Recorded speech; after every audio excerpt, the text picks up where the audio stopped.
Anh sẽ ngài đào tạo cho chú một tí công việc. Vâng. Em biết sao con dốc này phải hạ không? Vâng, thì theo em tính là nếu mà những con dốc này thì mình hạ xuống thì nó hai bên đường thì nó mới đều được anh ạ. Thì trước nếu mà đào cái đoạn này cách từ đấy ra đấy phải tầm 5 mét anh ạ. Mai mà có anh chỉ dẫn em. Cậu này nhận thức nhanh thật đấy. Đào tạo một thời gian là chắc đề bạn lên được đấy. Lên quản lý được đấy.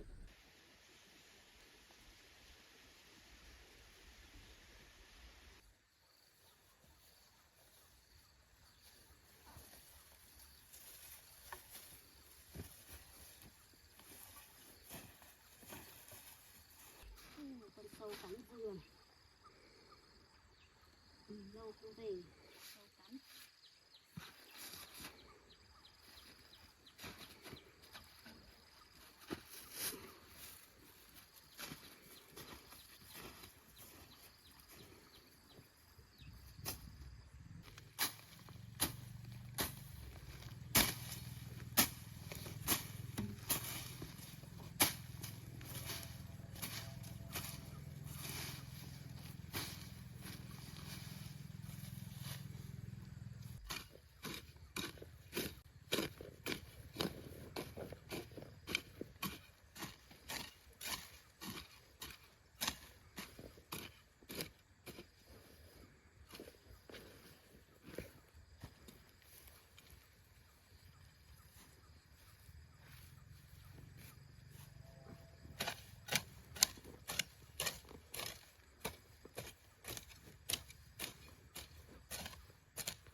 Còn đưa này cho em anh làm gì anh?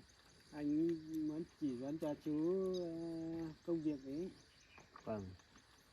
Anh sẽ ngài đào tạo cho chú một tí công việc Vâng. để chú vừa học vừa làm. Vâng. Mà công trình này thì cũng có nhiều đoạn lắm anh ạ. Như đoạn này hình như là biết có lắp cống rồi. Lắp đấy chưa ạ? Giờ nói chung là bên trong này lắp một đoạn cống thì để nước thoát đi. Vâng. Nếu thế thì nếu tính thế thì cái đầu trên phải đào rãnh từ trên kia xuống đây. Vâng, đúng rồi. Nói chung phải đào rãnh từ bên trên để nó làm rãnh không xoáy mòn ấy. Anh thấy em nhìn nhận nhanh ấy, nhìn địa hình em cũng đoán trước được. Vâng, thì trước đây cũng có một thời gian em cũng đi học về đường làm mấy này mà, nên là em cũng biết chút sơ qua về vấn đề này. Vâng. Em đã biết thế thì anh cũng đỡ chỉ dạy nhiều hơn. Vâng, thì chỗ nào không biết thì em cũng phải hỏi anh nhiều anh ạ. Có gì không hiểu thì cứ hỏi anh. Vâng. Thì theo em thấy là được cái đoạn dốc ở trên này ấy, thì chắc mai này vẫn phải hạ một phần nữa à? Hay Vâng. là chỉ sử dụng nguyên như thế này đi? Thì mai chắc vẫn phải hạ xuống một chút bởi vì dốc quá. Vâng. Nhưng mà dốc quá thì cũng phải hạ thôi anh ạ. Anh hỏi em lại con này nhé. Em biết sao con dốc này phải hạ không? Vâng, thì theo em tính là nếu mà những con dốc này ấy, thì mình hạ xuống thì nó hai bên đường thì nó mới đều được anh ạ. Bởi vì nếu mà mình không hạ xuống ấy, thì nó sẽ tạo một độ dốc lên, thì trong khi đấy nhìn con đường thì nó sẽ xấu hẳn ra. Trong khi đấy nếu mà mai mình đổ bê tông ấy thì đoạn dốc đấy thì nhìn nó cũng không được khả quan cho lắm, không được đẹp cho lắm. Nên là với lại cái bản vẽ, nếu mà có bản vẽ này thì nó hạ xuống để mai cho dân nó đi lại thì nó dễ hơn. Vâng, anh thấy em ghi nhận tốt đấy, ghi nhớ tốt đấy. Vâng, thì nếu mà theo em tính thì nếu mà mình không hạ xuống thì mai này nó độ dốc của nó thì nó sẽ không bảo đảm với cái đầu ở trong kia. Thì nó hạ xuống thì đầu trong với đầu ngoài này thì nó mới cân nhau được anh ạ. Vâng, đúng rồi. Ghi nhận tới giờ sang kia xem cống thế nào. Vâng, để đi xem nó có đảm bảo không anh ạ.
Cống này là để lắp. Cái này cống này lắp thoát nước thì cũng to đấy anh ạ. Mà cái cống này to này, nếu mà mai này mình hạ để mà đặt cống này xuống thì chắc cũng sâu đấy anh nhỉ? Tầm khoảng 2 mét đến 2 mét dưới Dạ. thì mới hạ được cống này xuống. Vâng, nhưng mà em thấy em đi làm đoạn trong thì em thấy có mấy đoạn nó kè thì trong khi đấy nó kè ở hai đầu ấy thì em thấy hạ cũng xuống cũng sâu đấy, có từng cái cũng sâu mà có từng cái cũng bình thường. Đấy là do địa hình đất, chỗ lồi chỗ lõm. Vâng, thì em thấy rằng nếu mà mình lát chỗ này thì cũng, nếu mà mai này nếu mà mình lát chỗ này thì rãnh thoát nước này cũng vào ruộng anh em hết đấy. Theo bản vẽ hết được em ạ. Vâng. Bởi vì nếu không lắp chỗ này thì nước sẽ ngập úng ở đường, hai đầu nó tràn vào ấy, Vâng, sẽ hỏng đường. vâng, nhưng mà nếu mà mình lắp ở đoạn này ấy, thì em thấy cũng có ruộng này mình cũng phải xử lý tốt đấy anh ạ. Vâng. Nếu không thì mai này anh em dân nó lại kêu lên thì lúc đấy lại bảo là bên mình thiết kế nó không hợp lý. Mình hạ xuống ấy thì mình sẽ mở một rãnh riêng, không cho nước xuống trực tiếp ruộng của dân. Cống này hạ xuống ấy thì mình phải để cách 1 mét để nó chịu lực. Vâng, thì đường này thì chắc xe to cũng ít đi thôi, nhưng mà mình cũng chắc là theo bản vẽ thì mình vẫn phải hạ xuống, vì nếu không thì mai này lâu dần ấy thì nếu mà xe to đi qua thì nó sẽ không chịu lực được anh ạ. Vâng, đúng rồi. Thì ra cậu cũng biết gió phết chứ. Vâng, em cũng chỉ biết sơ sơ qua thôi anh ạ. Cái cậu nắm bắt kiến thức là thế này là ổn đấy. Vâng. Thôi anh ạ, bây giờ mình đi lên đầu dốc kia để xem độ dốc ở trên đấy nó hạ đã được chưa anh ạ. Vâng. Chứ nếu không được thì nếu mà mai em vừa học vừa làm thì xem chỗ nào trông được thì em còn hạ luôn. Thế không đi xem. Vâng. Đấy em ạ, lý do anh đuổi quản lý Tú là đường này làm không đúng theo bản vẽ. Vâng, em thấy chỗ này thì trước đây thì lúc em nhận máy thì đoạn này em chưa được làm đâu. Nhưng mà này thì chắc cũng do quản lý chỉ đạo hết thôi. Thì giờ cũng không sai sót nhiều như thế anh ạ. Chứ em thấy nếu mà chỗ này tính về để mà vận chuyển đất đi ấy, thì cũng thiệt hại cho công ty cũng nhiều đấy anh ạ. Đấy, thế thiệt hại công ty sao anh mới đuổi việc kỹ thuật đấy, thiệt hại công ty hàng trăm triệu ấy. Vâng, chỗ này thì nếu mà tính về vận chuyển đất đi xa nữa thì cũng khá nhiều đấy. Vâng, thì theo em quan sát thì thấy nếu mà từ trước nếu mà đào cái đoạn này thì cách từ đấy ra đấy phải tầm 5 mét anh ạ. Còn chưa tính đến độ dốc từ trên đấy xuống. Nếu mà tính từ trên đấy xuống thì chắc cũng phải mấy nghìn khối cho đất này mà để mà vận chuyển đi. Vâng, đúng rồi. Bởi vì bản vẽ đấy kỹ thuật ông đấy nó không xem chuẩn. Này sau này em giám sát đấy, em phải xem kỹ bản vẽ. Vâng, nhưng mà theo em được biết lần em làm đoạn trong đấy thì theo hôm nọ đợt trước chị ấy quản lý kia bảo là nếu mà tính về cái mặt đường này cả rãnh cả ấy có nó chỉ rơi vào tầm 12 mét, mà trong khi đấy thì đoạn này thì đào rơi vào tầm 30 mét, gần 30 mét chỗ này rồi, nên là cũng hơi nhiều đất ấy. Anh cũng nên bảo chứ là quan trọng nhất là chứ phải xem bản vẽ. Nói chung là làm thế nào tiết kiệm cho công ty. Vâng, mà nếu mà theo em ấy thì nhiều lúc thì nói chung là quản lý thì nó cũng không hay giám sát ở đây mấy, nên là mới mắc lỗi nhiều như thế. Nhưng mà nói về trực tiếp, nếu mà không được thì trực tiếp về trợ lý phải ở đây trực tiếp thì mới có thể không phải mắc lỗi như thế được. Anh thích người có trách nhiệm như chú. Trước thì mấy ông quản lý kia thì không có trách nhiệm nên là công ty cũng thiệt hại khá lớn, nên là anh mới đề bạt chú lên. Nếu mà anh đã tin tưởng em như thế thì em sẽ cố gắng để làm tốt công việc của em. Phần này cũng khá tơi đấy. Em theo anh lên trên xem mặt bằng trên, xong em đóng góp ý kiến cho anh. Vâng, thì mình cứ đi xem thế nào anh ạ. Đi thôi anh ạ. Vâng. Chứ em thấy đoạn này hạ cũng hơi nhiều ấy.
Trồng tí đỗ cũng xong rồi.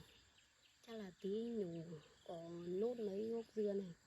Xong là hôm nào lấy ít phân gà về cho. Bây giờ chắc phải cho phân vào nó mới đẹp được. Hôm nọ cũng cho một đợt phân rồi nhưng mà cũng lâu rồi. Nên là chắc phải lấy ít phân gà về cho vào. Trước trồng không thấy lên đẹp mà bây giờ lâu về cũng thấy tốt đấy. Chắc mấy nữa vẫn xay dừa vẫn được thu hoạch. Mà bên kia còn trồng mấy gốc bí cũng thấy lên cũng thấy đẹp rồi. Chắc là phải lấy phân để cho vào. Xong mấy nữa hái ngọn đi bán. Hôm nọ không có dưa để trồng hết cái luống kia nên là trồng bí để bán cũng được.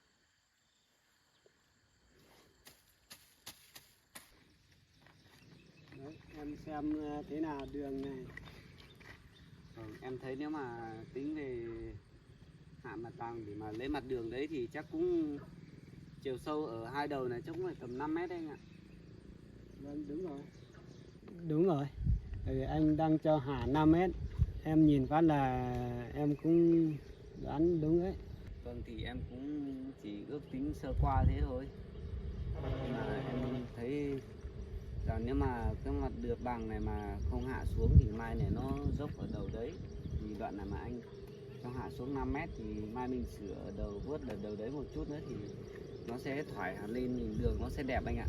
Thì nó nối với đầu này đẹp hơn. Vâng, đúng rồi. Phần này anh không chỉ bảo em nữa. Giờ em cho anh vào trong xem cống nào. Vâng.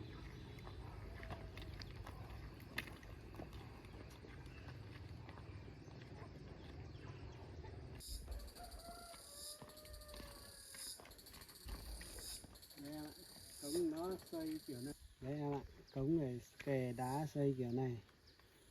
Vâng. Em thấy cái cống này cũng to đấy, to hơn cái cống ở đầu dưới. Bởi vì đây là khe này nước nó to hơn thì mình phải lắp cống to hơn. Vâng, thì cái này nó có hẳn khe suối ở đây.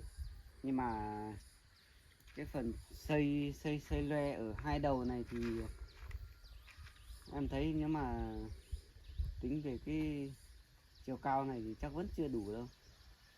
Bởi vì mai mình sẽ lấp đất hai bên vào xong là nước nó sẽ không tràn được nữa. Em sang đây, anh chỉ em thế này.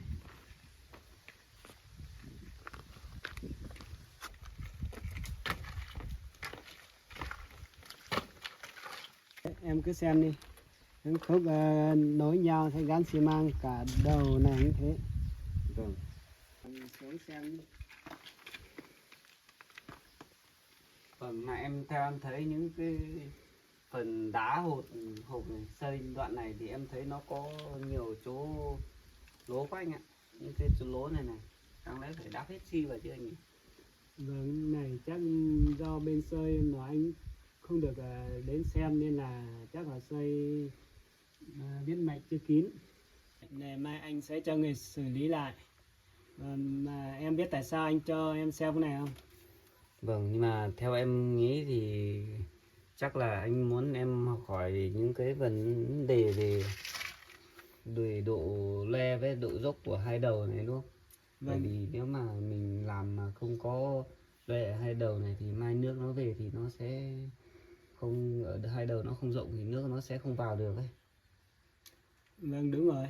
Chú nhìn nhận thế là rất tốt đấy. Anh cũng muốn kiểm tra độ tỉ mỉ của chú. Mà vừa xuống anh cũng thấy chú nó nhìn mạch hở này. Thấy chú kiểm tra tỉ mỉ này rất tốt đấy. Vâng, thì em cũng chưa hiểu biết mấy đâu. Hôm qua thì em thấy xuống đây thì em thấy những cái vết mạch này thì gắn vẫn chưa được ký mấy nên là em mới hỏi anh xem thế nào thôi. Thì em thấy nếu mà mình những cái vết mạch này là mình không làm được ký ấy, thì mai này thì nhớ như họ về cấp trên của anh về nghiệm thu thì nó không được đảm bảo thì cũng sẽ thiệt hại cho công ty mình thôi. Đấy, anh ghi nhận chú ấy. Vậy cũng phải kiểm tra ký thế này. Đấy, chú ký tính đấy tốt đấy. Về mấy vết nứt này sau này nó sẽ ảnh hưởng đến công trình. Vâng, thì theo em nghĩ là nếu mà những chỗ như thế này mà mình không được xử lý ấy, thì sau này mà nước chảy trực tiếp về đây ấy, thì nước sẽ thấm vào trong này thì nó sẽ không được đảm bảo, thì sau này nó sẽ lâu dần thì nó sẽ gây ra hỏng hóc ở những cái chỗ ở đầu như thế này, sau này nó sẽ gây ra sập cống anh ạ. Vâng, đúng rồi. Đấy, đó. Đây thì mai phần này vẫn còn xây lên nữa cơ. Vâng, nhưng mà em thấy đoạn này xây này vẫn chưa được đâu anh ạ. Thì nếu mà xây tính về đầu này, nếu mà xây lên thì vẫn phải xây cao lên tầm 30-40 phân nữa thôi. Thì mai này nếu mà mình lấp đất ở đoạn đường trên đấy ấy, thì đất nó sẽ không chảy về đây, và sau này nếu mà nước có qua trên đường ấy thì nó sẽ không xói mòn vào để mà xói vào cống này, đầu lớp đất này. Vâng, đúng rồi, mai sẽ xây cao hơn đường tầm khoảng 10 phân, 20 phân để cho nước không tràn ra mặt đường ấy. Anh thấy chú mạnh dạn nêu ý kiến là anh thấy rất tốt đấy.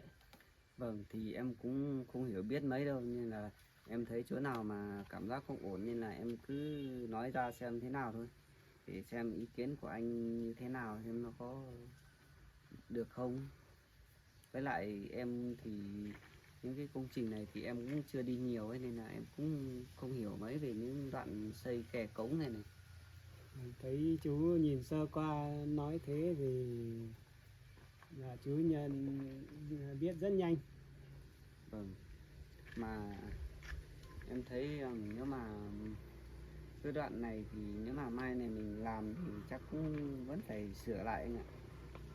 Vâng, đúng rồi, anh sẽ cho người sửa lại.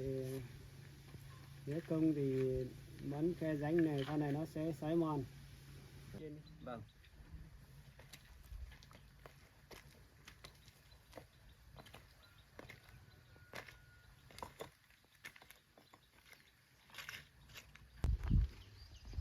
Công việc bữa nay thì anh thấy em nhận thức rất tốt.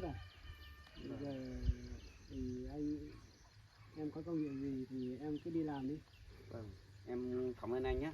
Mai mà có anh cũng giúp đỡ em. Không có gì, anh thấy em nhận thức rất tốt rồi. Anh cũng chúc em thành công trong công việc. Vâng, em cảm ơn anh nhé. Mai mà có anh chỉ dẫn em, thì nếu mà mai này em có nhiều cái em không biết ấy, thì em cũng sẽ đi hỏi anh. Vâng, có gì chú không hiểu cứ gọi cho anh.